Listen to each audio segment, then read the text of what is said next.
자리에서 일어나 찬양 드리심으로 주일 예배를 하나님께 올려드리겠습니다.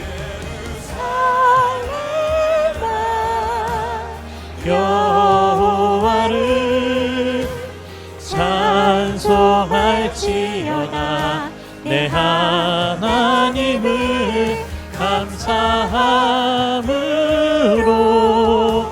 그 앞에 나가며 주 임재 앞에 경배해. 예루살렘아 여호와를 찬송할지어다. 내 하나님을 감사함으로 그 앞에 나가며 주 임재 앞에 경배해. 신앙 고백 드리시겠습니다. 나는 전능하신 아버지 하나님, 천지의 창조주를 믿습니다. 나는 그의 유일하신 아들, 우리 주 예수 그리스도를 믿습니다.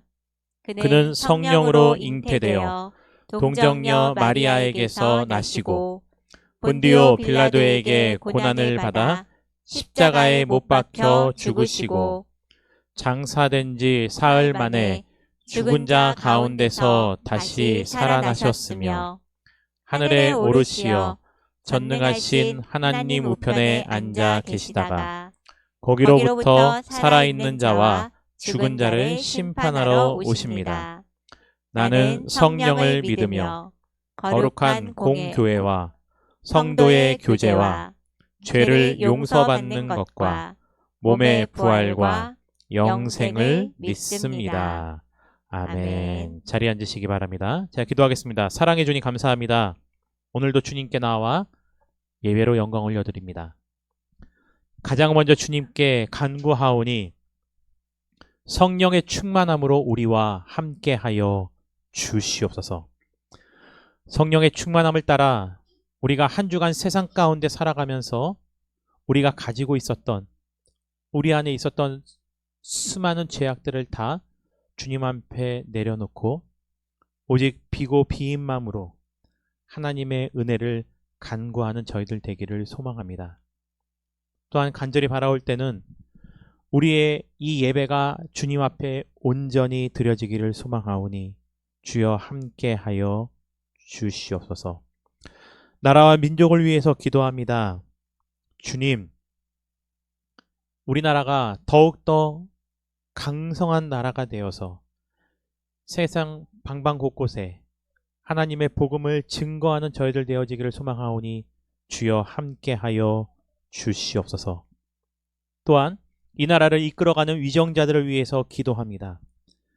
무엇보다도 저들이 아버지 하나님을 두려워할 줄 알게 하여 주시고 자신의 욕심을 위해서가 아니라 하나님의 영광을 위하여, 국민의 행복을 위하여 오히려 자기 자신을 희생하고 낮아지는 위정자들이 되게 하여 주시옵고, 또한 저희들 주님께 예배로 나아가는 데 있어서 특별히 우리 성도들의 삶의 처소를 위해서 기도합니다. 주님께 예배드리는 이 자리로 끝나는 것이 아니고 주님께서 주시는 그 은혜를 가지고 가서 우리의 삶의 현장으로 갔을 때 그 삶을 통해서 우리의 가정이 예배의 처소가 되게 하여 주시고 우리의 직장과 우리의 학업이 주님께 예배를 드리는 삶의 예배의 처소가 되게 하여 주시옵소서. 이 시간 주의 말씀을 듣습니다. 전하는 자 듣는 자 모두에게 동일한 은혜가 되게 하여 주시고 이 패역한 세대를 말씀대로 살아가다가 말씀대로 승리하는 주의 백성이 되게 하여 주시옵소서. 예수님의 이름으로 감사드리며 기도드립니다. 아멘. 말씀 보겠습니다. 본문 말씀 지난주와 동일하게요. 마태복음 5장 1절부터 12절까지의 말씀입니다. 제가 가진 성경 신약 성경 5페이지입니다. 마태복음 5장 1절부터 12절까지의 말씀입니다.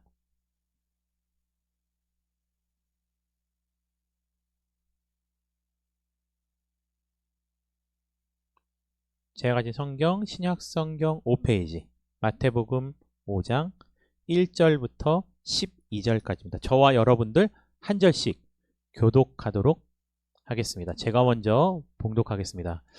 예수께서 무리를 보시고 산에 올라가 앉으시니 제자들이 나아온지라. 입을 열어 가르쳐 이르시되 심령이 가난한 자는 복이 있나니 천국이 그들의 것임이요.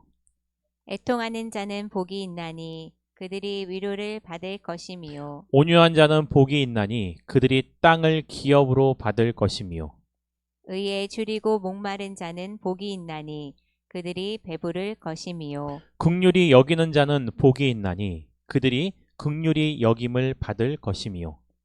마음이 청결한 자는 복이 있나니 그들이 하나님을 볼 것임이요. 화평하게 하는 자는 복이 있나니 그들이 하나님의 아들이라 일컬음을 받을 것임이요.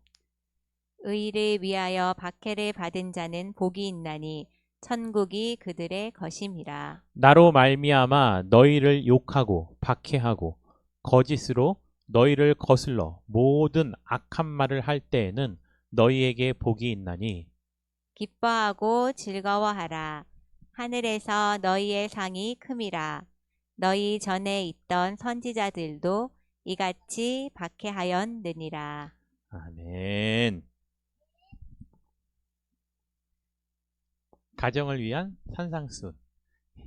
오늘 두 번째 말씀을 살펴보도록 하겠습니다. 성경책, 여러분들이 가지고 있는 성경책이요, 맨 앞이나 맨 뒤에 가면요, 뭐가 있냐면요, 주기도문, 사도신경이 있기도 하고 십계명이 있기도 하네요. 한번 볼까요?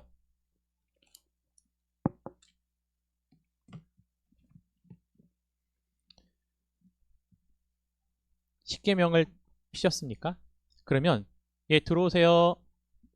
십계명을 피셨으면 10가지의 계명 가운데서요, 하나님께서 하지 말라고 했던 것은 몇 개? 하나님께서 하라고 하신 것은 몇 개인지 한번 말씀을 살펴보도록 하겠습니다. 한번 세보십시오. 어떤 거는 하라고 그랬고 어떤 거는 하지 말라고 하셨는지.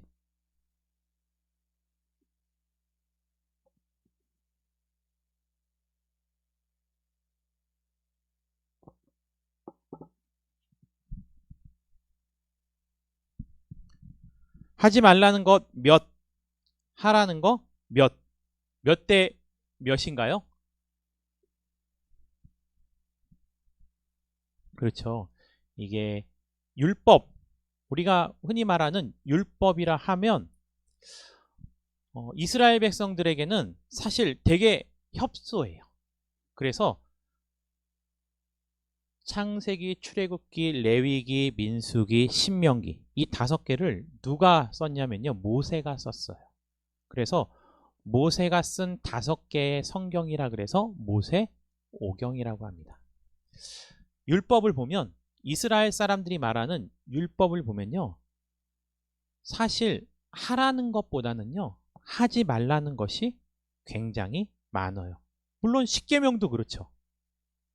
구약 성경에서는 하나님께서 이스라엘 백성들을 이끌어 가시는 데 있어서 그들이 행하는 일 가운데 하나님으로부터 멀어졌던 수많은 죄악들에 대해서 하지 말라는 말씀이 굉장히 많은 비중을 차지합니다.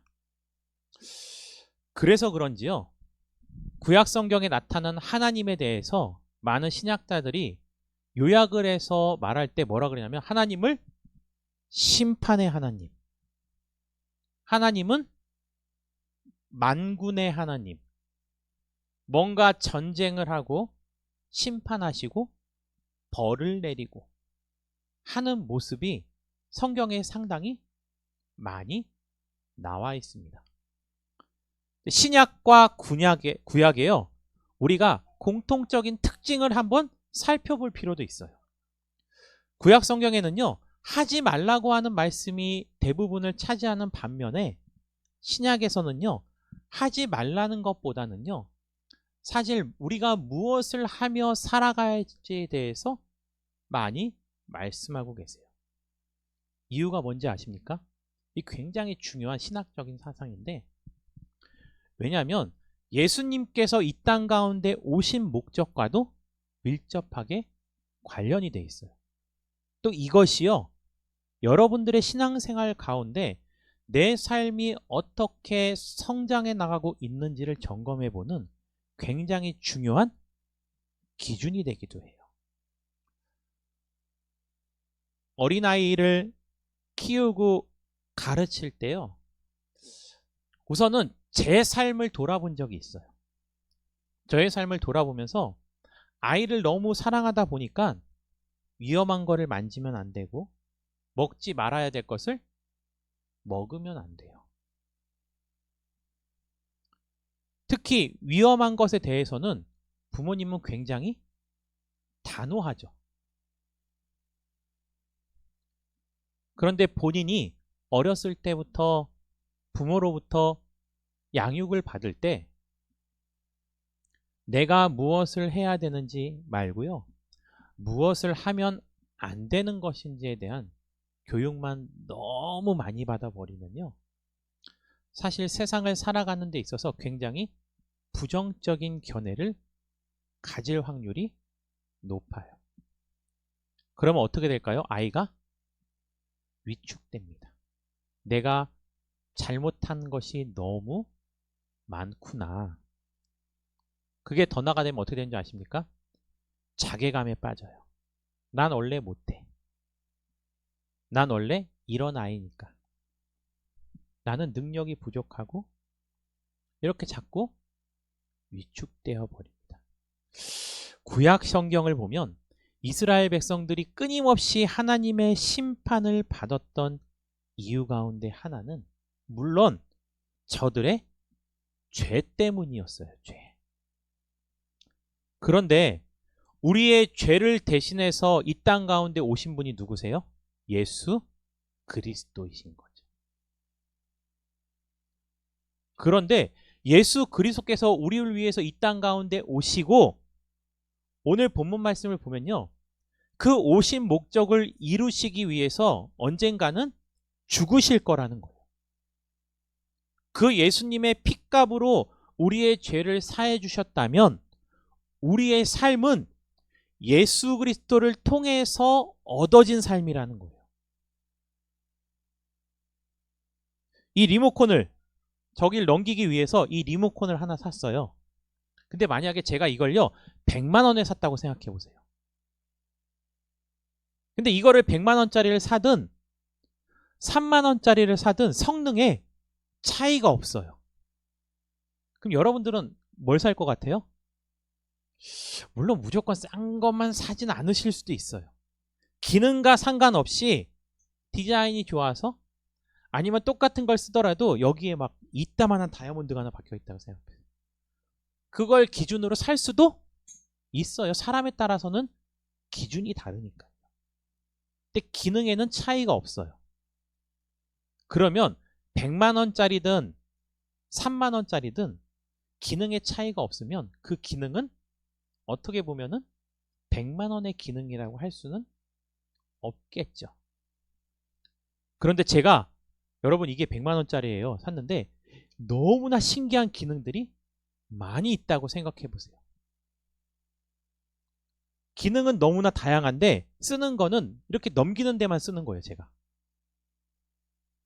그러면 저는 이것을 사용하는 가치를 잘 모르는 거예요. 아니, 우리에게 대표적인 전자제품이 뭘까요? 너무나 기능이 많은 핸드폰. 기능이 너무 많아서 우리는 그거를 잘 사용하기가 힘들어요. 우리는요, 예수님의 가치로 맞바꾼 생명이에요. 그러면 우리는 무슨 값을 해야 돼요? 예수님 값을 해야죠. 왜요? 예수님이 우리의 죄를 대신해서 죽으셨잖아요. 죄는 신약과 구약, 무엇과 관련돼 있어요? 율법, 구약이요. 그래서 그 수많은 율법에 억눌려 살았던 많은 사람들이요, 하지 말라는 10계명에 나와 있는 몇 개도 부족해서 이 10계명을 가지고서 또 모세오경을 가지고서 우리가 무엇을 하면 안 되는지에 대해서 그거를 풀이하는 책을 잔뜩 써놨어요. 그게 뭐예요? 탈무드. 탈무드는요, 모세오경을요, 확대해갖고 실생활에 적용해서 잔뜩 써놓은 거예요. 이 탈무드를요, 인간이 써내려간 탈무드를 제가 여기에 싣고 오면요, 양이 어느 정도 될 것 같아요? 상상도 못 하실걸요? 이게 성경에서 보면 미드라시라고 말하는데, 아직도 유대인들이요, 자기 삶의 기준으로 삼고 있는 내용들인데, 그 가운데 유명한 것을 함축해갖고 모아놓은 것이 그냥 탈무드예요. 근데 그 양이 어느 정도냐면요, 트럭으로 한 트럭을 싣고 가도 부족해요. 그러면 그것을 다 지켜갈 수 있을까요? 없죠. 그래서 예수님이 보셨을 때요, 하나님을 믿는다고 하지만 그 하나님을 믿기 위해서 자기의 기준을 삼아서 만들어 놓은 책이 너무 많은 거예요. 근데 그거 아세요? 부모님은 한 가지 얘기를 했는데 그 얘기를 지키기 위해서 만 가지의 기준을 만들어 봐요. 그리고 한 가지를 만 가지로 늘려놨으니 세세하게 세분화했으니까 그러다 보면 어떤 것들은 원래 기준에 맞을까요? 안 맞을까요? 벗어난 것들이 굉장히 많아요. 그래서 우리가 왜 헌법소원이 있는지 아세요? 가장 상위법은 헌법이에요. 헌법의 특징은 뭔지 아십니까? 추상적이. 구체화되어 있지 않아요. 하위법들은요, 굉장히 세세해요. 그러면 세세하기 때문에 하위법이 더 정확하냐? 아니요. 그러니까 법의 판단을 받았지만 이것이 무엇에 어긋나면요? 헌법에 어긋나면 뭐라는 거예요? 헌법 소원을 하는 거예요. 잘 생각해 보세요. 하위법은요, 상위법에 의해서 지배를 받아요. 그러면 지배하고 있는 상위법은 구체적인 거냐? 아니에요. 구약 성경은 어떻게 보면요, 상위법일까요? 하위법일까요? 사람이 만들어 놓은 하위법들이 너무 많아요. 율법에서도요, 너무나 많은 것을 우리에게 말하고 있어요. 그런데 이것을 사람들이 짊어지고 사는데 예수님이 봤을 때는요, 너무 불쌍한 거예요. 니들이 스스로 지키고자 하는 것들을 다 지켜나갈 수가 없어요.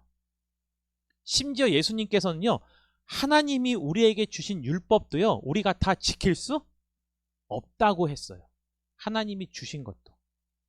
그래서 예수님께서는요, 그 추상적이고 어마어마한 양의 율법을요, 엑기스로 쫙 짜갖고 한 컵에 여러분들이 마셔서 소화할 수 있게끔 만들어 주신 게 신약이에요. 근데 한 컵에 뭘 넣어 주실까요? 사랑. 모든 율법은 사랑이라는 상위법에 지배받게 되어 있는 거예요. 그래서 예수님께서 우리에게 주신 삶의 방법이 무엇이냐면, 우리가 하나님의 말씀을 실천하며 살아가는 데 있어서 무엇을 하지 말아야 될 것과 무엇을 하며 살아갈 것에 대한 균형을 이루어 가기를 원하시는 거예요.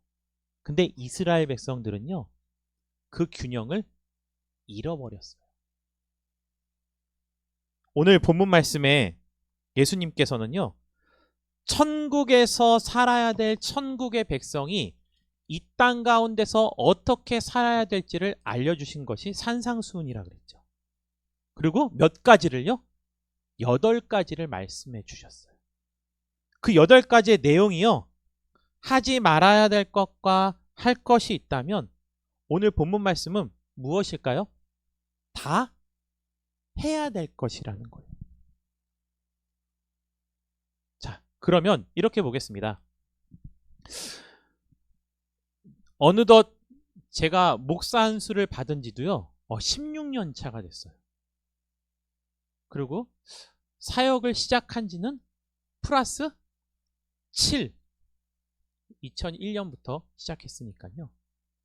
그러면 어느덧 25년이라는 시간이 훌쩍 23년이라는 시간이 훌쩍 지났어요. 그러면서 나는 어떻게 하나님 앞에 달려왔고 나는 결혼을 해서 아내와 어떻게 살아가고 자녀들에게는 무엇을 가르치며 교회에서 내가 선포했던 말씀은 어떤 말씀이 있는지 쭉 찾아봤어요. 왜냐하면 저는요. 제 USB 드라이브에요. 2004년 때부터 했던 설교가 다 아직도 남아있어요. 그러니까 제목을 찾으면 다 나오잖아요. 설교의 제목이요. 그 당시 저의 영적인 수준과 같을까요? 안 같을까요? 같아요. 근데 거기서요. 하나의 공통점을 발견했어요. 처음 전도사로서 시퍼렇게 젊을 때 시작하는데 설교의 제목이 다 어디에 치중되어 있냐면요. 우리가 하지 말아야 할 것. 왜 그럴까요? 여러분들 때문이 아니에요. 내가 인생을 살아가면서 내가 하지 말아야 될 것이 너무나 많은 거예요. 근데 그게 내 삶을 어떻게 하고 있었을까요? 옥죄고 있었어요. 전도사 사역을 하면서도 너무 답답한 거예요. 이렇게 하지 말라는 게 많어. 이것을 다 안 하면 어떻게 세상을 살아가냐고. 나도 고민인데 나도 못하는 것을 어떻게 할까요? 성도들한테 강요를 하는 거예요. 심지어 어떨 때는요. 나는 의롭다고 생각하면서 성도들을 막 정죄해요. 그거 아니에요.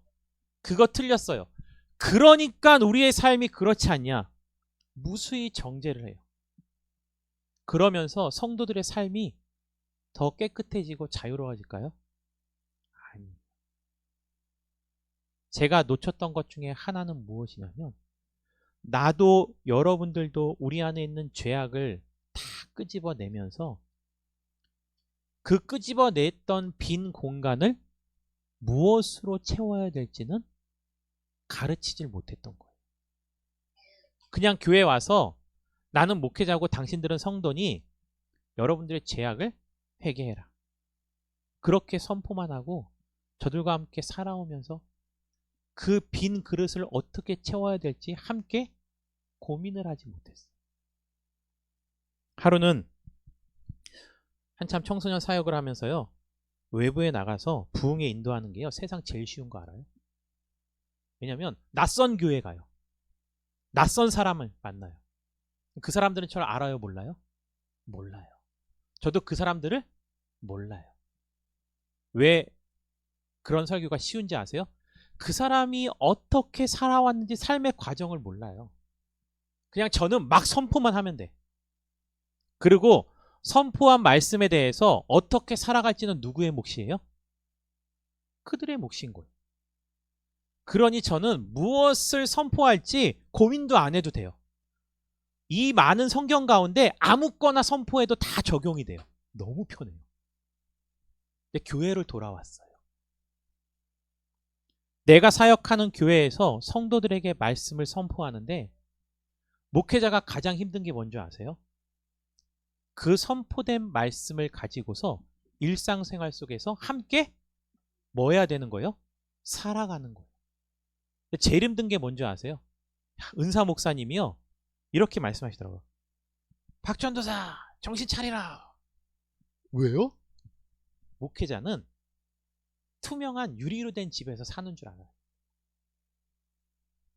막 선포하는 말씀은 너무 많은데 그 말씀을 성도들과 함께 일상생활 속에서 숨 쉬면서 같이 살아가는 게 목회라는 거예요. 그냥 선포만 하면 끝이냐? 아니고요. 그것을 성경 말씀대로 가르쳐 지킬 수 있을 때까지 일상생활 속에서 뭐 하는 거죠? 함께 하는 거예요. 그런데 이것이 교회를 다니는 우리의 삶을요. 반대로 피곤하게 하고 힘들게 하는 요소이기도 해요. 사실. 일방적으로 정죄하는 것도 힘들지만 해야 될 것이 너무 많은 것에 대해서도요, 우리는 쉽게 뭘 느껴요? 피로감을 느껴요. 왜 그럴까요? 그게 아니어도 우리가 세상에 하면서 살아야 될 일들이 너무 많은 거예요. 그런데요, 오늘 말씀을 보자고요. 팔복 말씀을 우리가 어떻게 지키며 살아갈 것인가?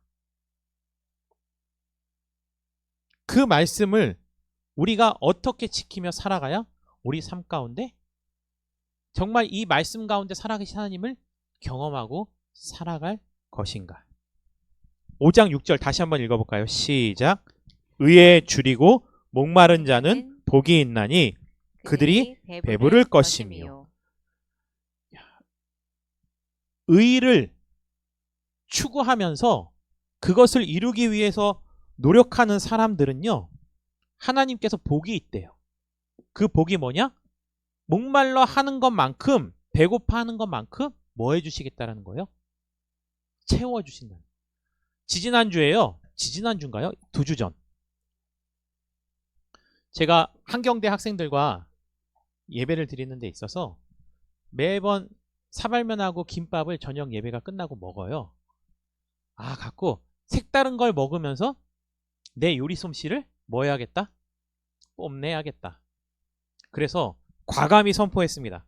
4월 달에 그날이 언제 올지 모르지만 사전에 예고하지 않고 내가 닭강정을 만들어 가겠다. 학생들이 수근수근 되기 시작해요. 닭강정을 목사님이 직접? 제가 비웃는 거 잘하거든요. 그럴 때 굉장히 자신 있을 때, 과시할 때 비웃어요. 니들이 날 몰라서 그래. 그러니까 애들은 뭐 기어도 그만, 아니어도 그만 만들어 갔죠 이제. 그랬더니 뭐가 할까요? 아이들이 한 학생이 그러더라고요. 한경대 주변에 아무것도 없는 거 아시죠? 다 공사장이에요. 건물이 올라가지도 않아요. 다 토목공사만 해요. 뭘 사 먹을 데가 없어요. 그랬더니 학생들이 한번 맛보더니 목사님 우리 학교에서 장사를 하래요. 맛이 있고 없고를 떠나서요, 그 학생들한테는 선택의 여지가 없는 거예요. 사 먹을 데가 없으니까. 근데 만약에 먹었는데 목사님 맛이 별론데요? 설사 진짜 맛이 있지 않았더라도 그렇게 칭찬해주면 어떻게 될까요?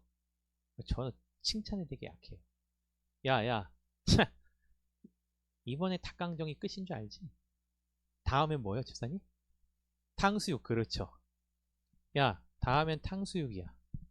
왜일까요?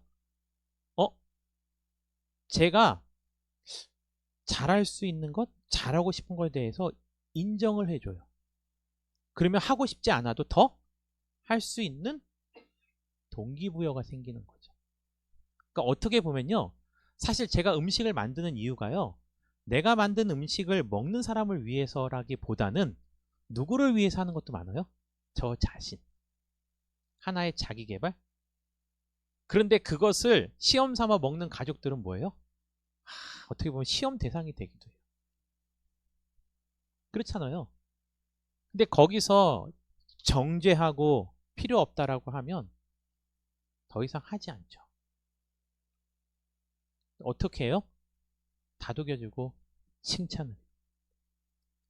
얘네 집에 갔더니요, 사방팔방에 다 얘가 그린 그림 막 이런 게 잔뜩 있대요.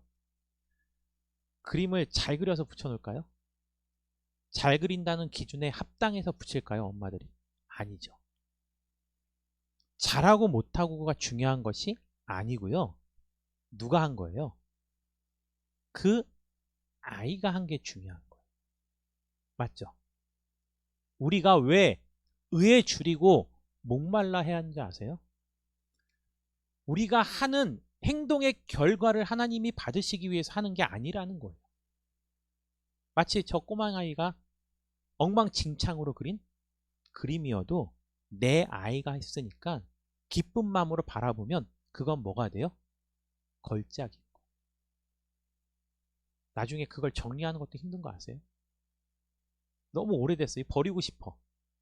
근데 큰 결단이 필요하죠. 내 자녀가 그린 거니까. 하나님께서요. 우리가 올바른 삶을 살아가기 위해서 노력했는데요. 결과를 원하시는 분이 아니라는 거예요. 그렇게 해서 너가 몇 프로를 달성했느냐? 그 결과를 하나님이 보신다면 우리의 노력은 필요 없는 거예요, 사실. 세상에 누가 몇 명이나 그 결과를 이루겠냐는 거죠. 그런데요. 하나님이 하나님의 은혜로 우리를 채워주시는데 우리가 해야 될 건 뭐냐고요? 의를 이룬다라는 말씀은 오늘 본문 말씀에 없어요. 그렇죠. 뭐하는 자가 복이 있대요? 그것을 하고자 열망하는 사람들이.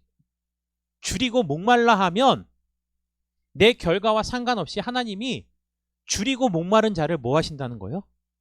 채우신다라는 거예요. 그러니까 진짜 벗겨 먹는 거요. 하나님은 잘 벗겨 먹어야 돼요. 하나님께는요. 그냥 리필할 수 있는요. 텀블러를 잔뜩 가지고 가서 하나님께 다 들이미세요. 괜찮아요. 우리가 디스펜서에 꽂아갖고 빼먹을 필요도 없어요. 하나님 저 이거 필요한데. 하나님 저 이거 할 수 있는데. 잘하진 못하지만 내가 내 능력 안에서는 요만큼은 할 수 있어요. 하나님 내 그릇을 채워주세요가 아니고요. 나를 뭐 해주세요? 사용해주세요. 그러면 채우시는 건 누구예요? 하나님이세요. 우리 질그릇의 비유를 볼까요? 그릇이 있어요. 집안에요. 질그릇도 있고 은그릇도 있고 금그릇도 있어요. 저에게 기타를 배우는 여기 찬미도 마찬가지인데 제가 왜 이러한 방법으로 저러한 방법 다양한 방법으로 기타를 가르치냐면요. 저는 교회 형한테 기타를 배울 때요. 그 형은 이미 저를 기타를 가르칠 때부터 직업이 뭐였어요? 언더그라운드 가수였어요. 근데 그 형이 막 등치도 이래요 막. 근데 오자마자 혼자 막 기타를 막 연락에 치더니 저보러 쳐보래요. 근데 너무 무서운 존재였거든요. 쫄죠? 왜요? 그 사람처럼 지금도 그분처럼 못 쳐요 저는. 지금도 20년이 넘어도요. 너무 무서운 거죠. 그렇게 칠 자신이 없어요. 그런데 처음 배울 때 어떻게 해요? 잘하던 못 치던 중요한 것이 아니고 지금 나에게 배운 것에 대해서 이 아이가 어느 정도 익히고 있는지 연습을 하고 있는지 그래도 나아지는 모습에 격려하고 칭찬을 하는 거죠. 물론 아직도 그래. 연습했어? 그럼 연습을 안 해오는 경우도 많아요. 그럼 와서 같이 연습을 하면 하루하루 조금씩 뭐 하는 거죠? 늘어가는 거죠. 그 과정이 뭐예요? 필요한 거예요. 우리가 인생을 살아가면서요. 하지 말아야 된다는 것은 뭐냐면 우리 마음의 그릇을 비워내는 거예요. 그래서 질그릇의 비유를 보면요. 그릇이 여러 가지가 있는데 주인이 은그릇과 금그릇이 아니고 질그릇도 사용해요. 근데 정말 중요한 게 뭐냐면 내가 어떤 그릇이냐가 중요하지 않아요. 주인이 그 그릇에 무엇을 담느냐라는 거죠. 금그릇도 은그릇도 질그릇도 물을 담아 먹으면 다 물그릇이에요. 금그릇에 담아 먹으면 물이 큼한가요? 먹고 나면 이에 금가루가 낀가요? 아니죠. 그래서 그 질그릇에 비유해 보면 이렇게 말해요. 그 그릇에 심히 큰 능력이 누구한테 있다고요? 주님께 있다. 내가 어떤 그릇이냐가 중요한 게 아니고 나의 그릇을 누가 사용하시느냐에 있는 거예요.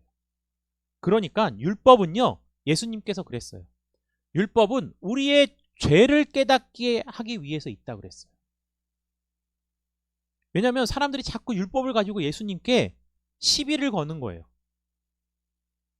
자신들의 율법에 기준했을 때 예수님이 자꾸 죄를 짓는 것 같은 거예요. 왜일까요? 세리들과 이방인들과 뭐래요? 한자리에 둘러앉아서 밥을 먹어요. 부정한 것을 가까이 했으니 예수님도 뭐 한 거예요? 그들 시선에는 부정한 거예요. 그러니까 예수님께서 율법은 죄를 깨닫게 하지만 율법의 주인은 누구예요? 예수님이세요. 그러면 안식일에 죽어가는 사람, 그가 아무리 죄인이어도 그 생명을 방치하고 죽게 내버려 두는 것이 하나님의 뜻이냐? 아무 일도 하지 말라고 했지만 안식일임에도 불구하고 생명을 살리기 위해서 그의 손을 얹고 기도하거나 데리고 오거나 하는 의료 행위 자체가 그러면 그것도 금지된 것이다. 로 따지면요. 제가 예전에 목사님께 이런 적도 있어요. 목사님, 저희 교회 직업별로 한번 예배를 한번 만들어 주세요. 왜? 왜는 말씀드려요. 특별히 뭐부터 만들어 달라고 요청했냐면 교대 근무하시는 분들. 직업상 어쩔 수 없잖아요. 교대 근무하는 대표적인 업무가 뭐가 있을까요? 공무원들 있죠. 경찰관, 소방관 또는 의료직에. 왜 그랬냐면 저들 마음 가운데 무수히 정죄받는 마음이 있는데 주일날 뭐 하는 거요? 일하는 거. 그러면 목사님 일 다 때려치세요 성도님들. 주일날 일을 하는 게 하나님 마음에 합당한 겁니까? 라고 말하는 게 아니고 세상에 하나님께서 주신 직업군 가운데 그렇게 함으로 말미암아 그 사람들을 통해서 누군가는 생명을 살리고 혜택을 받는 사람들이 있다면 그 사람들이 주일날 나오지 못했을 때 물론 그렇다고 해서 주일날 안 나오는 것이 합당하다 면죄부를 주자는 게 아니죠. 그랬으면 주일날 나오지 못한 사람들은 다른 평일날 모여서 함께 예배를 할 수 있는 것이 필요한 것이 아닌가. 그때 목사님께서 그렇게 말씀하셨어요. 박 목사님 아직 시기가 이릅니다. 그리고 그분이 걱정하시는 게 뭔지 알아요. 그렇게 되면 그런 직업과 상관없다 하더라도 오늘은 여행 가고 싶은데 라는 사람도 목요일날 예배 있으니까 그때 오면 돼 라는 우리 자신의 뭐가 될까 봐요? 핑계가 될까 봐. 그런데요. 그런 것까지 다 걱정하면 결국 아무것도 할 수가 없어요. 자기 삶 가운데 무엇을 위해서라면요. 하나님이 우리에게 허락하신 생명을 살리기 위해서라면 그 생명을 주신 분이 하나님이라면 하나님의 영광을 위해서 우리가 해야 될 일이 있다면 그것은 머뭇거려서는 안 되는 거죠. 그래서 저는요. 예전에 사역했을 때 금요 예배 기도, 설교를요. 10분 앞두고 설교를 못하게 됐어요. 갑자기. 목사님 제가 오늘 설교 담당인데 못할 것 같습니다. 그랬더니 담임 목사님께서요. 이유도 안 물어보고 네. 그럼 제가 대신할게요. 걱정하지 마세요. 목소리에서 긴장감과 긴박감이 느껴지니까 무슨 이유인지도 안 물어보시고 걱정하지 마세요. 일을 잘 처리하고 오세요. 라고 말씀하셨던 그 목사님께 지금도 정말 감사해요. 야, 나는 과연 그러한 사람이 될 수 있을까? 왜요? 뭐 때문에? 시간이 다 됐는데 갑자기 그렇다고요? 내가 이유를 들어보고 선택하겠습니다. 라고 말을 하셨다면 굉장히 마음이 불편했을 수 있을 것 같아요. 무엇을 하지 말아야 될지 목회자가 예배 10분을 앞두고 갑자기 설교를 못하겠다고요? 제가 갑자기 서울랜드에 놀러 가고 싶어서 그 당시 교회가 서울랜드랑 가까이 있었거든요. 갑자기 배가 고파서? 라고 한다면 저 자신이 뭐가 없는 거예요? 자격이 없는 거죠. 근데 그분이 저에게 무슨 일인지 묻지 않고 그냥 예스 해준 이유는 뭐예요? 그분이 보셨을 때는 내가 자격을 갖추지 못한 존재는 아니었던 거예요. 그분의 말 앞에서 저는 뭘 느껴요? 저에 대한 신뢰를 느낍니다. 맞죠? 우리가 왜 의에 줄이고 목말라 해야 되는지 아세요? 그분은요, 우리가 죄인이어도 우리를 뭐 해주세요? 신뢰해 주시는 거예요. 결과를 보는 게 아니고 부족해도 그 과정을 보시고 흐뭇해 하시는 거예요. 마치 우리가 집에 붙여놓은 아이들의 그림을 보듯이. 그렇다면 의라는 것이 무엇인지는 우리가 살펴봐야 돼요. 의는 무엇일까요? 한자를 보면요, 성경에 말하고 있는 의와 한자가 말하고 있는 의는 너무나도 동일해요. 정말 신기해요. 그래서 제가 창조과학회를 2년 동안 다니면서 공부를 열심히 했던 이유가 뭐냐면 너무 재밌는 거예요. 나의 신앙의 확신을 위해서. 그때 배운 것 중에 하나가 뭐냐면요, 의라는 한자를 풀이하는데 실제 한자 사전을 봐도요, 의는요, 양양자와 나 아자를 합쳐놓은 게 올바르다 의라는 거예요. 근데 내가 아래에 있고 양이 내 위에 있는 게 올바르다라는 뜻이에요. 그러면 그것을 그냥 형태로만 생각하면요, 오늘 예배가 끝나면요, 여러분들 카드 있으니까 괜찮아요? 가까운 안성에 가면은 목장 있는 거 아시죠? 예. 양을 한 마리씩 사세요. 얼마인지 모르겠지만. 그리고 일상생활 속에서 여러분들 다닐 때 양을 항상 고리 채워서 끌고 다니지 마시고요. 어떻게 해요? 여러분들 어깨에 메고 다녀. 그러면 여러분들은 어떠한 사람이 될 수 있어요? 올바른 사람이 될 수 있어요. 한자를 형태 그대로 적용한다면.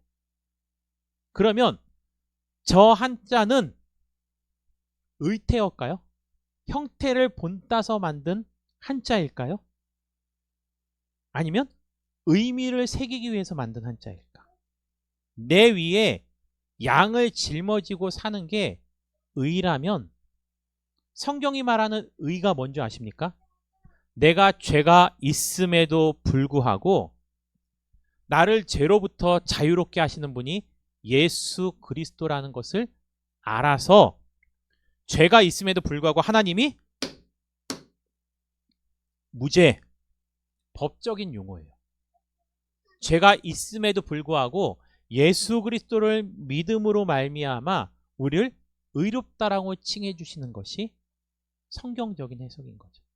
그러니 우리가 의에 줄이고 목마르다라는 것은 뭐냐면 이 세상을 살아가면서 착한 일을 하는 사람들이 배부르다는 말이 아니에요. 착한 일과 의로운 것은 다른 일이에요. 제가 일방적으로 이 천주교를 계속 비판하는 것은 아니에요. 근데 천주교가 가지고 있는 가장 큰 맹점이 뭐냐면 저들은 행위를 통해서 의로움을 얻는 것이 가장 큰 문제가 있는 거예요. 행위 전에 행위에 전제돼야 될 조건은 뭐냐면 믿음이에요. 누구를 믿음으로요? 예수 그리스도를 믿어야 되는 거죠. 믿음이 없어도 열심히 봉사하고 헌금하고 예배하면 저절로 복이 얻어지나요? 절대 그럴 수 없습니다. 하나님께서는 우리의 결과를 받으시는 분이 아니고요. 어떤 마음으로 그 과정을 이루어 살아가느냐, 그 믿음을 보시고 우리를 뭐 하는 거예요? 배부르게 하시는 거예요. 그래서요, 우리가 무엇을 하며 살아갈지에 대해서 고민한다면 첫 번째로는요, 내가 하나님의 영광을 위해서 무엇을 하며 살아갈 것인가를 고민하셔야 돼요. 너무 정죄하기보다는 죄를 도려냈으면 그 빈 공간을 하나님의 의로 채워야 되는 거예요. 근데 채우지 않으면 뭐가 될까요? 빈 공간은? 그래서 성경에 사단이 틈탄다는 말을 하는 거예요. 우리 안에 있는 그릇을요, 비워놓으면 하나님의 의로 채워야 되는데 의로 채우지 않으면 어떻게 돼요? 다른 게 자꾸 우리 마음속에 들어오는 거예요. 그래서 우리가 첫 번째 팔복의 1번이 뭐였어요? 심령이 가난한 자라 그랬죠. 마음을 어떻게 하라고요? 비워내라는 거예요. 비워내는 거. 마음을 비워내야 되는데 마음을 비우는 방법이 뭐였어요? 두 번째요? 애통하는 거. 무엇에 대해서 슬퍼하는 거요? 죄에 대해서 슬퍼하는 거. 그러면 머릿속에 이미지가 그려지시죠? 내 마음을 깨끗하게 비워내기 위해서는 죄를 해결하는 거. 그리고 그것을 채워나가는 방법이 뭐예요? 온유함과 의에 줄이고 목마르는 거. 내가 하나님의 영광을 위해서 오늘 예배가 끝나고 한 주 동안 이 세상 가운데서 무엇을 하며 살아갈 것인가? 마지막으로 이 말씀을 하고 마치겠습니다. 우리 성도님들은 한 주간 무엇을 하며 살아가야 여러분들의 삶이 행복할 것 같아요? 뭔가 그동안에 내가 하지 않았던 새로운 일을 시작해야 될까요? 아니에요. 우리의 삶을 하나님 앞에서 의롭게 살아가는 방법은요, 우리가 일상생활 속에서 매일 반복하며 하는 그 일들 있죠? 그 일들을 억지로 하지 아니하고 누구의 영광을 위해서요? 하나님의 영광을 위해서. 내가 내 마음을 온전히 하나님께 드리면서 그 일을 정성을 다해서 하는 것. 일의 결과보다는 내 마음을 드리는 과정을 통해서 하나님을 기쁘시게 하겠다라는 그 믿음의 간구가 있는 것만으로도요, 하나님은 너무 기뻐하시는 거죠. 고민하실 필요가 없습니다. 완전한 빅피처 큰 그림은 누가 그리고 계세요? 하나님이 그리고 계세요. 우리가 그린 한 획의 줄도요, 그것을 가져다가 하나님께서는 본인의 큰 그림 가운데 아주 소중하게 사용하신 분이라는 거예요. 거창하지 않아도 그저 닭튀김 하나 튀기는 것만으로도 제 만족을 위해서 한다고 쳐도요, 그것이 누군가에게 기쁨이 된다면 머뭇거리지 않는 거죠. 힘들어요, 사실. 지난번에는 바빠서 청소 못하고 갔는데요, 한번 튀길 때마다 스팀으로 1시간 30분 정도는 청소해야 깨끗해지거든요. 그런데도 하는 이유는 그게 누군가의 마음에 평안함을 줄 수 있고 만족감을 줄 수 있고. 그럼 왜 그럴까요? 그래서 나와의 관계가, 그 사람들과의 관계가 가까워져야만 그때서야 비로소 뭘 할 수 있어요? 복음을 전할 수 있어요. 이거는 하지 마, 이거는 해 라고 했을 때 그들의 삶과 함께 어우러져 살아가야만 복음이 전해지고 함께 그 말씀을 지켜 살아가는 모습이 있어야만 그제서야 사람들에게 무엇이 시작되냐고요? 변화와 성장이 시작되는 거예요. 사람의 생명을 살리는 일이라면, 하나님의 복음을 전하는 일이라면 머뭇거리지 마시고 여러분들이 할 수 있는 작은 것부터, 어디에서요? 교회에서 말고요, 여러분들의 가정에서 더욱더 열심히 살아가시기를 소망하다가 하나님의 은혜가 여러분들의 배를 채우고 여러분들의 가정을 채우실 수 있는 축복을 누리시기를 주님의 이름으로 축원드립니다. 기도하겠습니다. 사랑해 주님 감사합니다. 오늘 말씀을 통해서 의에 줄이고 목마른 자가 복이 있나니 저희가 배부를 것이라고 말씀해 주신 것을 다시 한번 새겨봅니다. 주님, 우리의 가정을 더욱더 아름답게 만들기 위해서 내가 또는 상대방이 모습 가운데서 발견되어지는 죄악된 모습만 헐뜯는 것이 아니고 아름다운 가정을 위해서 우리가 실천할 수 있는 작은 선한 일이 무엇인지를 함께 고민하고 작은 것에서부터 만족감을 누리며 하나님을 기뻐할 수 있는 저희들이 되게 하여 주시옵소서. 예수님의 이름으로 감사드리며 기도드립니다. 아멘. 교회 소식 전하겠습니다. 저희가 12월 25일 성탄절 예배 때 예수님 생일 선물로 드릴 귀한 선물을 함께 준비하고 있습니다.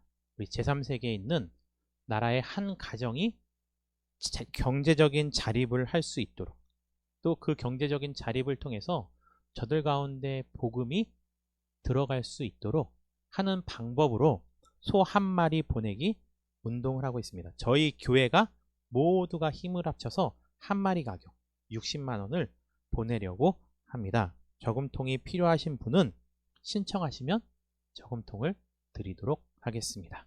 12월 25일 날 예배 때 가지고 오시면 됩니다.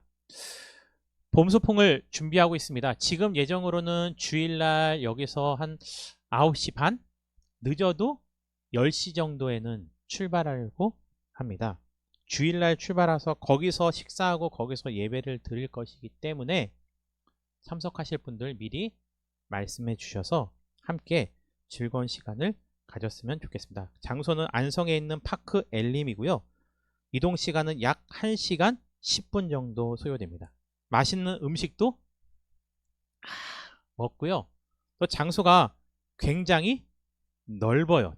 뛰어놀 수 있고 소리를 지르면서 놀아도 방해가 안 될 만큼 굉장히 큰 곳이어서요. 저희가 처음 교회에서 하는 야외 소풍에 꼭 다 참석하셔서 함께 즐거운 시간을 보내실 수 있기를 바랍니다. 저희 교회에서 양육과 기도 또는 신앙 상담이 필요하신 분은 항상 열려 있습니다. 신청하여 주시기 바랍니다. 또한 성경 공부와 여러 가지 신앙에 궁금한 점이 있으면 혼자 고민하지 마시고 함께 고민하고 함께 기도해서 함께 성장해 나가는 그런 모습이 있기를 소망합니다. 이 시간 다 함께 자리에서 일어나 아름다우신 찬양 드리신 후에 축도로 예배를 마치겠습니다. 아름다우신 오 놀라우신 형언할 수 없는 사랑 오 위대하신 하나님의 사랑 영원히 찬양하리. 아름다우신 오 놀라우신 영원할 수 없는 사랑 오 위대하신 하나님의 사랑 영원히 찬양하리. 이제는 우리 주 예수 그리스도의 은혜와 아버지 하나님의 크신 사랑과 성령의 내주교통 위로하심 충만하심이 이제는 이 세상을 살아가되 주님께서 주신 축복을 자신의 삶 가운데서 충만하게 누리기를 소망하며 의에 줄이고 목말라 하는 모든 성도들 머리 위에 저들의 가정 위에 저들의 삶의 처소 위에 영원히 함께 있기를 간절히 축원하옵나이다. 아멘.